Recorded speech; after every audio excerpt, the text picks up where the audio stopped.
The process starts with character, right? It starts with story and character, and that drives everything else, because all the detail and explosions and fidelity we add on top of that is nothing if you don't believe in those characters and the story they're telling you. I think one of the first things we did when Kevin was talking to us about it was, okay, well, these are the characters we have. Who are the new people we want to introduce? The biggest of which was Atriox.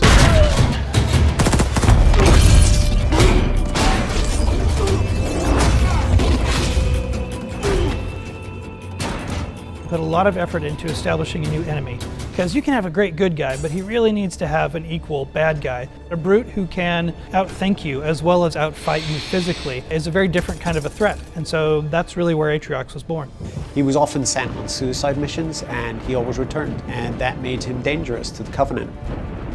So when we encounter him, he's at the crux of finding a way to amplify and strengthen that army. From a visual standpoint, everything should look like it should hurt you or potentially kill you. We wanted to layer that on top of some of that recognizable Covenant technology. So lots of ramming spikes, lots of layered armor, things that spoke to a brute's sensibilities and aesthetic choices. And then we've also given him little trophies, little very subtle elements that kind of speak to maybe what his past has been like, you know, things that could have just been from somebody that he's dispatched in the past and decided to just keep as a trophy and make it part of his collection.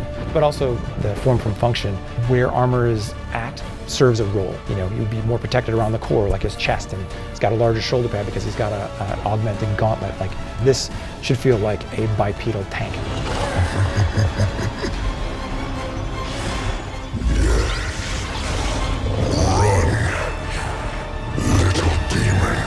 I wanted to have a reason for you to fear him, and the best way to do that is have Isabel tell you who he is and why we need to run. Spartans, thank God. We have to get out of here. When we first meet Isabel, she shows up in a way that we haven't seen AIs behave in Halo before. She's freaked out. When we created Isabel, we wanted to make a different kind of AI. AIs are generally perfection. We wanted a flawed AI from the outset. We wanted her to be a little bit more rough around the edges. She's logistics, so she's, you know, kind of like the tank girl. Ripley from Aliens 2 was a big influence in that. I need her down there with me. Isabel? Sorry, sir. After recent battle reports, you should have figured out that there are rules around here. I intend to break one. We had a real task set out for us in finding not only the person who will be Isabel, but what that voice is. And I think we couldn't have had a better actress for the job. Sir, yes, sir. With the way that we shoot mocap, it has to be the same person who we're scanning for our character model. So this person not only has to look like the character, but has to act like the character and has to sound like the character. To get the likeness and fidelity that we really wanted, the technology demands that you essentially cast who you want to be that character. It's a creative choice, but it's also to showcase the best technology that's available out there. When it works so well, and you just get everything at once, and you really breathe life into that character. It's almost like directing a movie, right? At the end of the day, I mean, cinematics has always been somewhat like that, but now you've actually got us in the studio directing these actors. The process has just changed so much. I really think those first cinematics of the original Halo Wars just kind of raised the bar for the industry as a whole, and that's what we're doing again.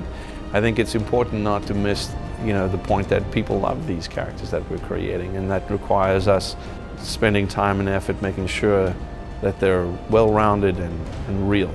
From the first word on the page, to the first design we draw, to the actors that breathe life into them, to the final lighting and animation parts that we do here. Every single piece needs to fall into place.